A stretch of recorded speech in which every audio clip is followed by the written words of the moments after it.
ನೀವೊಂದು phone on ಮಾಡಿ ನೋಡೋಣ. ಸಾವಿರ ಫೋನ್ ಬರುತ್ತೆ ನಿಮಗೆ, 1000 ಫೋನ್ ಬರುತ್ತೆ. ಒಂದು ಫೋನ್ ಆನ್ ಮಾಡಿ ನೋಡೋಣ. ಅಧ್ಯಕ್ಷೆ ಈ ಸರ್ಕಾರದಲ್ಲಿ ಭ್ರಷ್ಟಾಚಾರಕ್ಕೆ ಆದ್ಯತೆ ಅನ್ನೋದನ್ನ ಮತ್ತೆ ಸಾಬೀತು ಮಾಡಿಬಿಟ್ಟಿದ್ದಾರೆ. ಹಂಗಾಗಿ ಒಬ್ಬ ಹಗರಣಗಳ ಸಚಿವರನ್ನ ಕೈ ಬಿಡ್ಲಿಕ್ಕೆ ಸರ್ಕಾರ ತಯಾರಿಲ್ಲ. ಭ್ರಷ್ಟಾಚಾರವೇ ನಮ್ಮ ಮೊದಲ ಆದ್ಯತೆ ಅಂತೇಳಿ ಸರ್ಕಾರ ಘೋಷಿಸಿದೆ. ಮುಖ್ಯಮಂತ್ರಿಗಳು ಹೇಳಿದ್ರು, ಯಾರು ಭ್ರಷ್ಟಾಚಾರ ಮಾಡಿದ್ರೆ ನಮಗೆ ಫೋನ್ ಮಾಡಿ ಅಂತ. ನಾನು ಈಗ ಮುಖ್ಯಮಂತ್ರಿಗಳಿಗೆ ಸವಾಲ್ ಹಾಕ್ತೀನಿ, ನೀವೊಂದು ಫೋನ್ ಆನ್ ಮಾಡಿ ನೋಡೋಣ. 1000 ಫೋನ್ ಬರುತ್ತೆ ನಿಮಗೆ, 1000 ಫೋನ್ ಬರುತ್ತೆ. ಒಂದು ಫೋನ್ ಆನ್ ಮಾಡಿ ನೋಡೋಣ. ಫೋನ್ ಯಾರು ಭ್ರಷ್ಟಾಚಾರ ಮಾಡಿದ್ರೆ ನನಗೆ ಫೋನ್ ಮಾಡಿ ಅಂತೇಳಿ ಬಹಿರಂಗವಾದಂತ ಚಾಲೆಂಜ್ ಮಾಡಿದ್ರು. ಈಗ ಒಂದು ಫೋನ್ ಆನ್ ಮಾಡಿ ನೋಡೋಣ. ನಾಗೇಂದ್ರ ವಿಷಯಕ್ಕೆ ಫೋನ್ ಆನ್ ಮಾಡಿ ನೋಡೋಣ.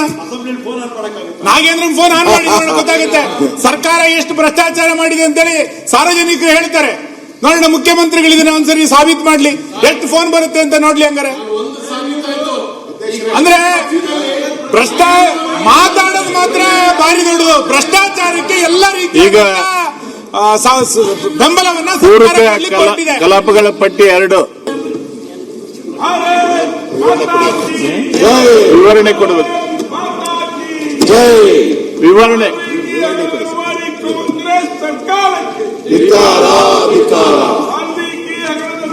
ಅಧ್ಯಕ್ಷ, ಭಾರತದ ಸಂವಿಧಾನ ಅನುಚ್ಛೇದ 2005 ಅನ್ವಯ ಆರ್ಥಿಕ ವರ್ಷದಲ್ಲಿ ಹೆಚ್ಚಿದ ವರ್ಷಗಳ ಅವಶ್ಯಕತೆ ಉಂಟಾಗಿರುತ್ತದೆ. ಹೆಚ್ಚುವರಿ ವೆಚ್ಚದ ಮೊಬೈಲ್ಗಳನ್ನು ರಾಜ್ಯ ವಿಧಾನಮಂಡಲದ ಮುಂದೆ ಮಂಡಿಸಬೇಕಾಗಿರುತ್ತದೆ. 26-27ನೇ ಸಾಲಿನ ಮೊದಲನೇ ಕಂತಿನ ಪೂರಕ ಅಂದಾಜು 7,042.69 ಕೋಟಿ ರೂಪಾಯಿಗಳನ್ನು ಒದಗಿಸಲು ಭಾರತದ ಸಂವಿಧಾನದ ಅನುಚ್ಛೇದ 205 ಅನ್ವಯ ರಾಜ್ಯ ವಿಧಾನಮಂಡಲ ಮುಂದೆ ಮಂಡಿಸುತ್ತಿದೆ. 2026-27ನೇ ಸಾಲಿನ ಆಯೋಗದಲ್ಲಿ ಒಟ್ಟು ಅಭಿಯಾಚನೆ ಮಾಡಿ ಮೊತ್ತವನ್ನು 4,67,249.52 ಕೋಟಿ ರೂಪಾಯಿಗಳಾಗಿದ್ದು, ಪೂರಕ ಅಂದಾಜಿನ ಮೊದಲನೇ ಕಂತಿನ ಒಟ್ಟು 7,042.69 ಕೋಟಿ ರೂಪಾಯಿಗಳ ಅನುದಾನವನ್ನು ಒದಗಿಸಲಾಗುತ್ತಿದೆ. ಇದರ ಒಟ್ಟು ಅಭಿಯಾನೆಯಾಗಿ ಮೊದಲ ಶೇಕಡ 1.5ರಷ್ಟಿದೆ. ಇದರಲ್ಲಿ 4,324 ಕೋಟಿ ರೂಪಾಯಿಗಳ ರಾಜಸ್ವ ವೆಚ್ಚವಾಗಿದ್ದು, 2,718 ಕೋಟಿ ರೂಪಾಯಿಗಳ ಬಂಡವಾಳ ವೆಚ್ಚವಾಗಿರುತ್ತದೆ. ಈ ಹೆಚ್ಚುವರಿ ವೆಚ್ಚವನ್ನು 2,648 ಕೋಟಿ ರೂಪಾಯಿಗಳನ್ನು ಕೇಂದ್ರ ಸರ್ಕಾರ ಸ್ಪೆಸಿಫಿಕ್ ಗತ ಹೊಂದಾಣಿಕೆಯಿಂದ ಹಾಗೂ 15 ಕೋಟಿ ರೂಪಾಯಿಗಳನ್ನು ರಿಸರ್ವ್ ಫಂಡ್ನಿಂದ ಭರಿಸಲಾಗುವುದು. ಕೇವಲ ಹೊರಹೋಗುವ ಮೊತ್ತವನ್ನು 4,379.3 ಕೋಟಿ ರೂಪಾಯಿಗಳನ್ನು ಮಾತ್ರವಾಗಿರುತ್ತದೆ. ಈ ನಿವ್ವಳ ಮೊತ್ತವನ್ನು ರಾಜ್ಯದ ರಾಜಸ್ವ ಸ್ವೀಕೃತಿಗಳಿಂದ ಹಾಗೂ ಅಗತ್ಯವಿದ್ದಲ್ಲಿ ವೆಚ್ಚದ ಮರು ಅಗತ್ಯ ಮತ್ತು ವೆಚ್ಚದಲ್ಲಿ ಸಂಬಂಧಿಯ ಉಳಿತಾಯ ಹಾಗೂ ಮೂಲ ಸಾಲ ಮೂಲ ಬಳಸಲಾಗಿದೆ. ಮೂಲ ಅಂದಾಜಿನ ಮೊದಲ ಕಂತಿನ ಕೆಳಗಂಡ ಪ್ರಮುಖ ಯೋಜನೆಯಾಗಿದೆ. ವಿಕೃತ Bharat guarantee for Rozgar and ಅಭಿವೃದ್ಧಿ ಮಿಷನ್ಗೆ 2,918.13 ಕೋಟಿ, ಬೆಂಗಳೂರು ವಿಶೇಷ ಮೂಲ ಸೌಲಭ್ಯಕ್ಕೆ ಬಂಡವಾಳ 1,000 ಕೋಟಿ, ಕ್ರೈಸ್ತವಗೋಸ್ಕರ ಭಾರತ್ ಜೋಡೋ ಯುವ ಸಂಘಗಳ ಅನುದಾನಕ್ಕೆ 781 ಕೋಟಿ ರೂಪಾಯಿ, ಅಮೃತ ಯೋಜನೆಗೆ 708.6 ಕೋಟಿ, ಗ್ರಾಮೀಣ ನೀರು ಸರಬರಾಜು ಯೋಜನೆ ಜಲಧಾರ ಅಂದ್ರೆ ಪ್ರತಿಯೊಂದು ವಿಧಾನಸಭಾ ಕ್ಷೇತ್ರಕ್ಕೂ ಕೂಡ 1 ಕೋಟಿ ರೂಪಾಯಿಯಂತೆ ಬರದ ಕುಡಿಯುವ ನೀರಿಗೋಸ್ಕರ ನಾವು ಕೊಡ್ತಾ ಇದ್ದೇವೆ.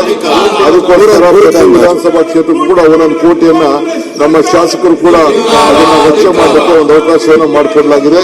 ರಸ್ತೆ ಸಾರಿಗೆ ನೀವೇ ಉಳಿಸಿಕೊಂಡಿರುವ ಸರ್ಕಾರ ಮೋಟಾರ್ ವಾಹನ ತೆರಿಗೆ ಷೇರು ಬದಲಾವಣೆಗೆ 190 ಕೋಟಿ, ಪ್ರಧಾನಮಂತ್ರಿ ಆಯುಷ್ ಭಾರತ ಆರೋಗ್ಯ ಸೌಕರ್ಯವನ್ನು ಸೇವನೆ ಮಾಡೋದು, ಪ್ರಧಾನಮಂತ್ರಿ ಆವಾಸ್ ಯೋಜನೆಗೆ ಗ್ರಾಮೀಣಕ್ಕೆ 93.96 ಕೋಟಿ ರೂಪಾಯಿ, ವಿಶೇಷ ಜಲ ನಿಗಮ ನಿಯಮಕ್ಕೆ 90 ಕೋಟಿ, ಕೆಕೆಆರ್ಟಿಸಿ ನಿಗಮದ ಬಸ್ ಖರೀದಿ ಅನುದಾನಕ್ಕೆ 76 ಕೋಟಿ, ಒಟ್ಟು ಇತರ ಯೋಜನೆಗಳು 738, ಒಟ್ಟು 7,042.69 ಕೋಟಿ.